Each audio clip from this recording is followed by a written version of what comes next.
দেখা যাচ্ছে যে আমরা কোরআন বুঝি না, কি আদেশ দিয়েছে সেটা সম্বন্ধে আমরা জানি না, বেদাতের অনুসরণ করি। দোয়ার মধ্যে বেদাত, নামাজের মধ্যে বেদাত, সবখানে বেদাতে ছেয়ে গেছে। এগুলো থেকে বের হয়ে আসতে হবে, একটা সুস্থ সমাজ ইসলামিক। স্যারকে বলছি, স্যার কি করলেন আপনি এই কাজ? সামান্য একটা কথা বলে আপনি হয়তো বুঝতেছেন না, আপনি যেই জায়গা থেকে কথা বলেছেন ওই জায়গা থেকে কথা বলে লাখো তরুণকে আপনি গোরামির দিকে ঠেলে দিয়েছেন। আপনাকে বিনয়ের সাথে অনুরোধ করব, বুখারী শরীফ খুলেন, কিতাবুল খাওয়ারেজ, খারেজিদের অধ্যায় পড়েন, ইসলামের ইতিহাসে খারেজিদের অধ্যায় পড়েন। কি হত্যাযজ্ঞ খারেজিরা করেছে সেই যুগ থেকে এই যুগ পর্যন্ত।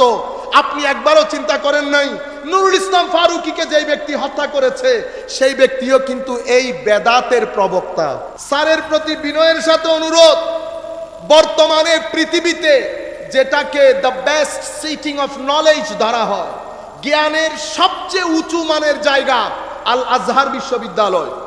স্যারকে অনুরোধ করব সেই বিশ্ববিদ্যালয়ের প্রফেসরদের বক্তব্য নিতে, অতঃপর সিরিয়াতে যাইতে।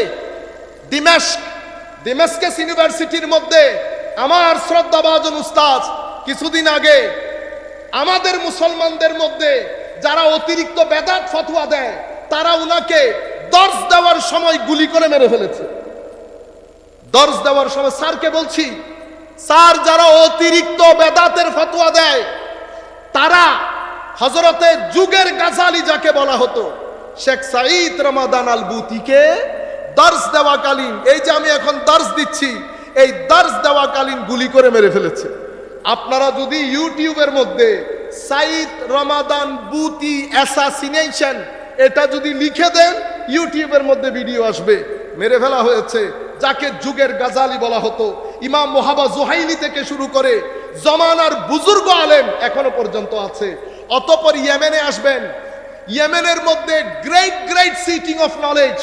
অতঃপর ফিলিস্তিনে যাবেন, অতঃপর সৌদি আরবেও আসবেন। সৌদি আরবও স্যার সিটিং অফ নলেজ আছে।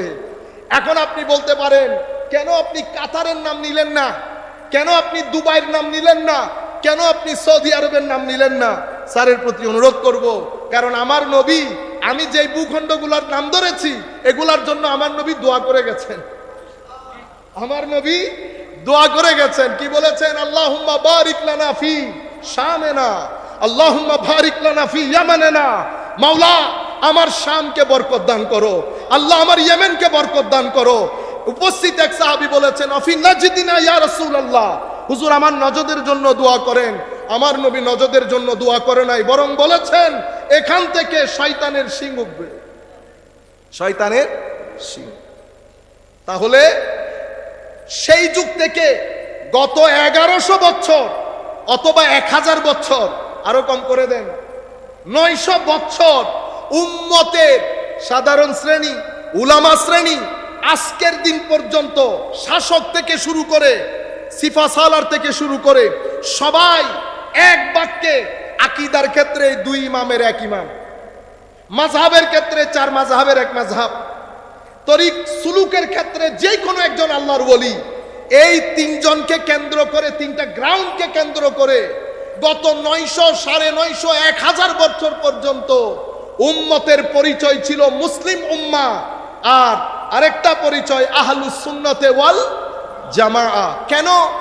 আমরা খারেজি না, আমরা রাফেজি না, আমরা শিয়া না, আমরা জাবরিয়া না, কাদরিয়া না, মুতাজিলা না। যত বাতিল আকীদা নিজেদেরকে মডারেট বলতো, তাওহীদপন্থী বলতো, তাদের বাইরে উম্মতের মেইন আইডেন্টিটিক্যাল নাম হয়ে গেছে আহলুস সুন্নাতে ওয়াল। এটার মাধ্যমে মুসলিম ঐক্য সাধিত হয়েছে, যার কারণে 1200 বছর পর্যন্ত মুসলিম উম্মাহ অর্ধ পৃথিবী শাসন করেছে। সেই অর্ধ পৃথিবীর মধ্যে স্পেন ছিল। কি ছিল? স্পেন ছিল। স্পেন থেকে সিন্ধু প্রদেশ পর্যন্ত মুসলিম উম্মাহ কখনো মদিনার জমিনে বসে, কখনো বাগদাদের জমিনে বসে, কখনো তুর্কির জমিনে বসে শাসন করেছে। উম্মতে মুসলিমার ঐক্যবদ্ধ নাম ছিল আহলুস সুন্নাতে ওয়াল জামাআহ। বুঝে গেছেন এতটুকুন? এখন আসেন ভাঙ্গন। এখন কি ভাঙ্গন? এখন মুসলিম উম্মার কোর্ট থেকে এই বলটা সরে গিয়ে ওয়েস্টার্ন কান্ট্রি কোর্টে চলে গেছে। ওয়েস্টার্ন কান্ট্রি মুসলিম উম্মাকে তাদের অগ্রযাত্রা রোধ করার জন্য ওই মেথোডোলজি তিনটা, উদ্দেশ্য তিনটা, যেটা প্রথম যুগে মসজিদ করে করা হয়েছিল, সেই প্রোগ্রাম কয়টা? কি কি? কুফরান, এই যে কুফর, সেই কুফরকে পৃথিবীর রন্ধ্রে রন্ধ্রে পৌঁছিয়ে দেওয়া।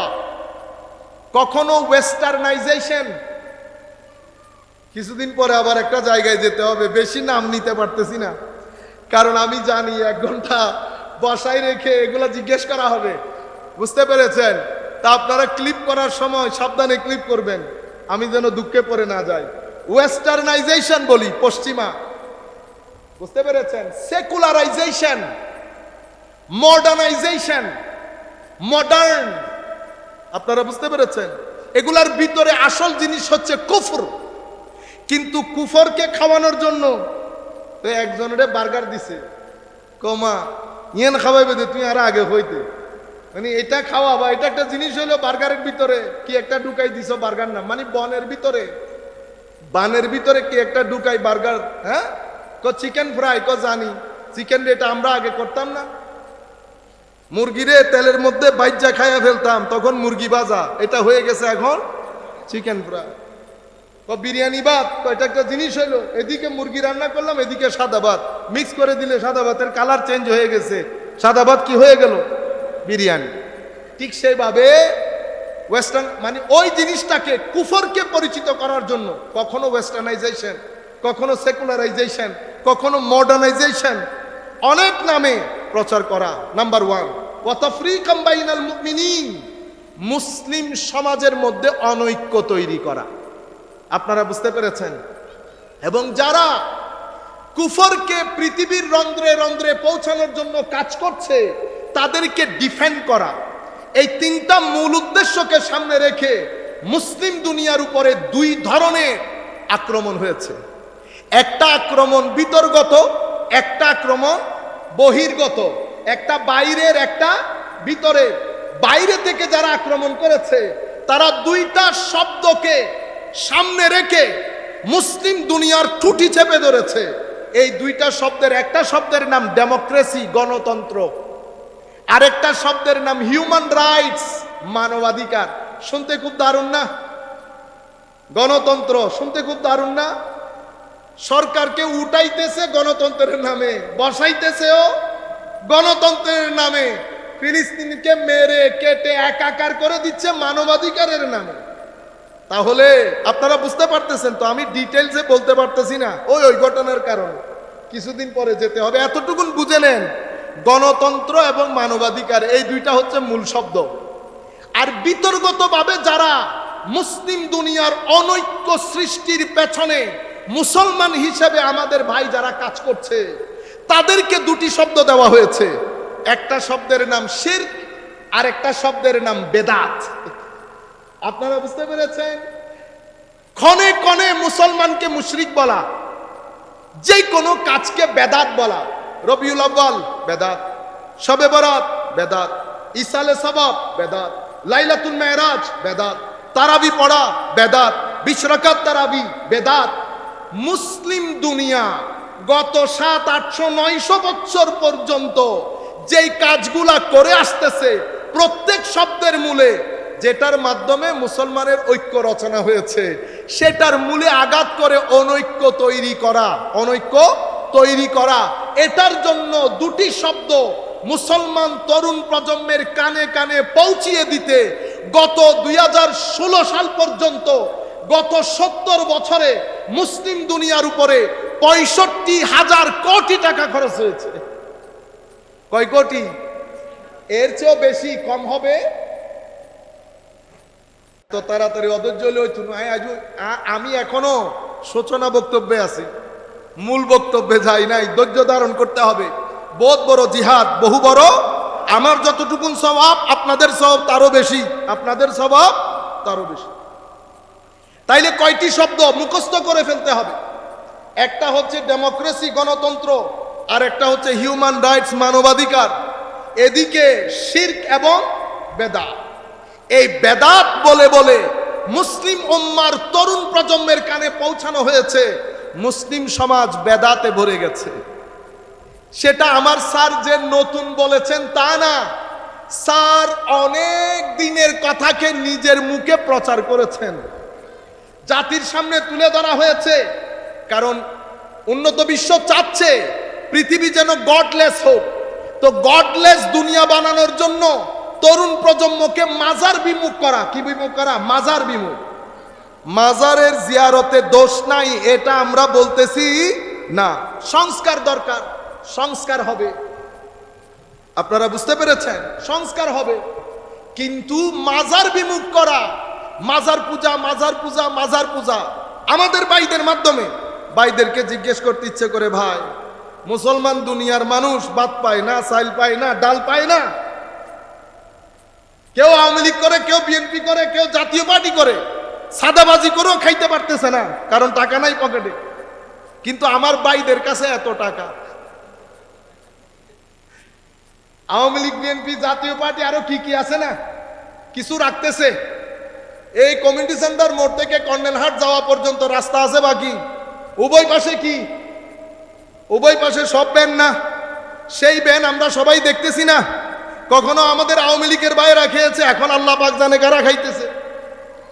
হ্যাঁ, রেসিডেন্সিয়াল এরিয়াতে গার্মেন্টস হয়। রেসিডেন্সিয়াল এরিয়াতে, আমি জানি আপনাদের খারাপ লাগবে, আমার একটা সমস্যা হচ্ছে, আমার ভয় লাগে না। আপনারা বুঝতে পারতেছেন? রেসিডেন্সিয়াল এরিয়াতে গার্মেন্টস হয়। আপনি না শহরে থাকেন, আমি শহরে থাকি না, আমি এই দেশে থাকি, এলাকায় থাকি। আপনার দাফনটা কিন্তু ঠিকই আমাদের কবরস্থানে এসে করবেন, আপনার মসজিদের কবরস্থানে। রেসিডেন্সিয়াল এরিয়াতে কেমনে গার্মেন্টস হয়? গার্মেন্টস করে কাট্টলি এলাকার মতো একটা আজিম এলাকাকে বরবাদ করে রেখে দিয়েছে। সব জায়গায় রাজনীতিকরণ। সেই কারণে মনে শান্তি, লাখ টাকা, মনে শান্তি নাই। তো বলতেছি, আমাদের ভাইয়েরা এই 2-4 টাকা তুলে খাইতে পারতেছে না, কিন্তু আমাদের ভাইয়েরা ওমা মেডিকেল, ব্যাংক করতে করতে এখন আমার স্বাভাবিক একটা ছোট ছেলেরও তো প্রশ্ন জাগবে, হুজুর মুসলমানরা গরিব, আপনারা এত পয়সা লাগে না? কেউ না কেউ তো দিয়েছে। কে দিয়েছে? কেন দিয়েছে? কি কারণে দিয়েছে? আপনারা বুঝতে পেরেছেন? বেদাত এবং শিরকের এই দুইটা প্রোডাক্ট আপনাদেরকে বুঝে, আপনাদের ব্রেইন ওয়াশ করার জন্য, জাতির মধ্যে বিভাজন করার জন্য, উগ্রতাবাদী যেই ধর্ম, যেটা আমার নবীর জমানায় জুলখুয়াইসার আত-তামিমির মাধ্যমে শুরু হয়েছে, যেটার মাধ্যমে পরবর্তীতে খারেজিয়ত অস্তিত্বে এসেছে, যেটার মাধ্যমে কারবালা হয়েছে, যেটার মাধ্যমে অতঃপর সলফিবাদ, এর পরবর্তীতে তাইমিবাদ, এর পরবর্তীতে আমাদের মিডল ইস্ট, নাম আর বলতেছি না, মিডল ইস্ট। এখান থেকে গত 15-20 বছরে পৃথিবী দেখেছে মুসলিম দুনিয়ার উপর কিভাবে বোমাবাজি হয়েছে। কারা করেছে? আজকে না আমেরিকা করতেছে, পাকিস্তানের বোমাবাজি, সিরিয়ার বোমাবাজি, ইয়েমেনের বোমাবাজি, এই যে সাইদ রমাদান বুতিকে হত্যা করা, নুরুল ইসলাম ফারুকিকে হত্যা করা, 2006 সনে বাংলাদেশের বিভিন্ন অঞ্চলে বোমাবাজি করা, এটা কারা করেছে? আমাদের ভাইয়েরা করেছে। বুঝে হোক, হোলি আর্টিজানের ঘটনা কে করেছে? স্যারকে বলছি, স্যার কি করলেন আপনি এই কাজ? সামান্য একটা কথা বলে, আপনি হয়তো বুঝতেছেন না, আপনি যেই জায়গা থেকে কথা বলেছেন, ওই জায়গা থেকে কথা বলে লাখো তরুণকে আপনি গোলামির দিকে ঠেলে দিয়েছেন। আপনাকে বিনয়ের সাথে অনুরোধ করব, বুখারী শরীফ খুলেন, কিতাবুল খাওয়ারেজ, খারেজিদের অধ্যায় পড়েন, ইসলামের ইতিহাসে খারেজিদের অধ্যায় পড়েন। কি হত্যাযোগ্য খারেজিরা করেছে সেই যুগ থেকে এই যুগ পর্যন্ত। আপনি একবারও চিন্তা করেন নাই নুরুল ইসলাম ফারুকিকে যেই ব্যক্তি হত্যা করেছে, সেই ব্যক্তিও কিন্তু এই বেদাতের প্রবক্তা। সাইদ রমাদান বুতিকে সিরিয়াতে যারা হত্যা করেছে, তারা এই বেদাতের প্রবক্তা। মুসলমান দেশে যারা যেখানে বোমাবাজি করেছে, প্রত্যেক ব্যক্তি এই বেদাতের প্রবক্তা। তারা মনে করে আমরা মুসলমান না, আমরা মুসলমান না। তারা মনে করে আমি যেহেতু মিলাদ মাহফিল করি, আমি মুসলমান না, বেদাতি। মাজারে যাই আমি বেদাতি, মিলাদুন্নবী করি বেদাতি, মাযহাব অনুসরণ করি বেদাতি। আপনি বেদাত মানি যেহেতু মুসলিম সমাজে বেদাত করছেন, সেই হেতু আপনাকে হত্যা করলে কোনো দোষের কোনো কিছুই নাই। এই মেসেজটা স্যার আপনি জাতিকে দিয়ে দিয়েছেন। আমি অনুরোধ করব আপনাকে স্যার, যদি সুযোগ হয় আপনারা আমাদেরকে ডাকতে পারেন, আপনারা অন্য ধরনের আলেমকেও ডাকেন, আমাদেরকে কথা বলার তো একটু সুযোগ দেন। কারণ আপনি যখন কোনো নির্দিষ্ট আয়াতকে নিজের মাইন্ডসেট অনুযায়ী পিক আপ করে ওই আন্দাজে ব্যাখ্যা বিশ্লেষণ করবেন, পৃথিবীর সব কিছু আপনাকে বেদাতি মনে হবে। আপনি ওই মুদ্রাটাকে অন্য পিট করে দেখেন। আমি ব্যাকগ্রাউন্ড বলার পরে দ্রুততার সাথে মূল টপিকে ঢুকে যায়, এটা এখানেই রাখি, যেহেতু আপনারা বুঝতে পেরেছেন যে পৃথিবীতে এই পর্যন্ত আমার নবীর সময়কাল থেকে আজকের দিন পর্যন্ত মুসলিম দুনিয়ার মধ্যে কিছু ছেলেপুলে আছে যারা মাইন্ডসেটের দিক থেকে অতীব উগ্র। তারা মনে করে আমরা যে হানাফি মযহাব অনুযায়ী নামাজ পড়ি শুদ্ধ না। স্যার বলেছেন না নামাজে বেদাত। কেন বুঝেছেন? 950 বছর পর্যন্ত স্যার কোন ইমামের বুঝে আসে নাই। আপনি কি সালাউদ্দিন আইয়ুবীর চেয়ে বড় হয়ে গেছেন স্যার? যে জিনিস সালাহুদ্দিন আইয়ুবীর বুঝে আসে নাই সেটা আপনার বুঝে এসে গেছে। আমি সালাউদ্দিন আইয়ুবী এক নামে বলে ফেলছি, যেটা সুলতান বাবরের বুঝে আসে নাই সেটা আপনার বুঝে এসেছে। আপনি আমাকে বলেন গত 900-1000 বছরে মুসলিম দুনিয়ার সেই কোন সিফা সালাহ আর্মি প্রধান যিনি মাযহাবকে বেদাত মনে করতেন, তরিকত তাসাউফকে বেদাত মনে করতেন? আমি আপনাকে স্মরণ করিয়ে দেই, সালাহুদ্দিন আইয়ুবী যেই সমস্ত সৈন্য অ্যাডভাইজার নিয়ে মুসলমান দুনিয়াকে আবার মসজিদে আকসা ফেরত দিয়েছেন, সেই উপদেষ্টা এবং সৈন্যদের ম্যাক্সিমাম হযরতে শেখ পীর মীর মহিউদ্দিন আব্দুল কাদের জিলানীর খলিফা এবং মুরিদিন ছিল। সেই জন্য পৃথিবী মনে করে মসজিদে আকসা ফেরত দেওয়ার ক্ষেত্রে বাহুবলের চেয়ে অন্তরের রুহানি বল বেশি ইউজ হয়েছে। সেই রুহানি বলের পেছনে দাঁড়িয়েছিলেন শেখ মহিউদ্দিন আব্দুল কাদের আল জিলানী রাদিয়াল্লাহু তাআলা আনহু। অতঃপর আমি আর এই বক্তব্য এখান পর্যন্ত না গিয়ে সরাসরি মূল কনসেপ্টে চলে আসি। সম্মানিত উপস্থিতি, এই শব্দটা বেদাত হয়েছে বলি না, চলে যায়। প্রথমে বেদাত বলে কাকে? বেদাতের একটা শাব্দিক অর্থ আছে না? তো শাব্দিক দিক থেকে বেদাত হচ্ছে নতুন একটা জিনিস। আপনাদের বুঝার জন্য আমি একাডেমিক যারা শুনতেছেন তাদেরকে বলছি, এখানে অনেক কথা আমি সাধারণ মানুষ বুঝার জন্য বলছি। মূল বক্তব্যটা এমন কাজ যেটা এখন হচ্ছে, আগে কখনো হয় আলা গায়রি মিসালিন সাবেক, এর মেসাল আগে পাওয়া যায় না। এই ক্ষেত্রে আল্লাহ রাব্বুল আলামিন নিজেকে বলেছেন বাদিউস সামাওয়াতি ওয়াল আরদ। তাইলে বাদিউস সামাওয়াতি ওয়াল আরদ, আল্লাহ এই বাদিউ বাদা, বেদাতের যেটা মূল শব্দ বাদিউর একই মূল শব্দ। তাইলে বেদাত বলতেই কন্ডেমড না, যদি অ্যাপ্লিকেশন গলত হয় তখন কন্ডেম।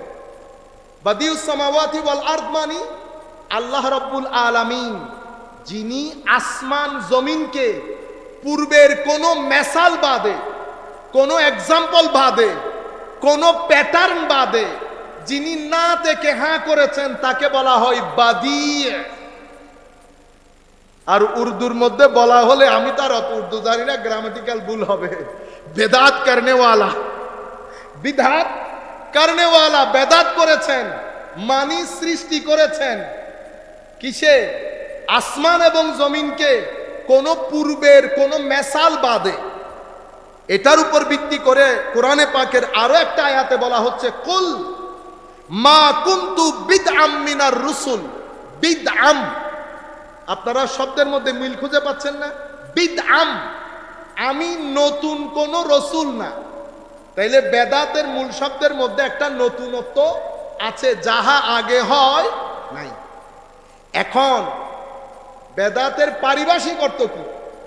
পারিভাষিক অর্থ হচ্ছে ইমাম ইবনু রজব হাম্বলি ওনার কিতাব জামিউল উলুম ওয়াল হিকাম, এই কিতাবের মধ্যে বলছেন আল মুরাদু বিল বিদআ, বেদাতের উদ্দেশ্য হচ্ছে এমন কাজ যেটার উপরে শরীয়তের মধ্যে কোনো দলিল নাই, শরীয়তের মধ্যে কোনো দলিল নাই।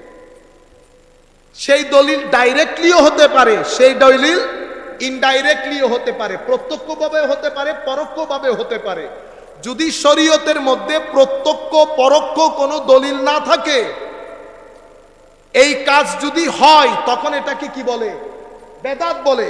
আর যদি ওয়া আম্মা মা কানা লাহু আসলুম মিনাশ শারঈ ইয়াদুল্লু আলাইহি ফালাইসা বিবিদআতিন শারআন, যদি শরীয়তের মধ্যে, কোরআন হাদিসের মধ্যে এটার প্রত্যক্ষ পরোক্ষ দলিল থাকে, তো এইটা শারঈ বেদাত, যেই বেদাতকে আমার নবী পথভ্রষ্টতা বলেছেন, এই বেদাত হবে না।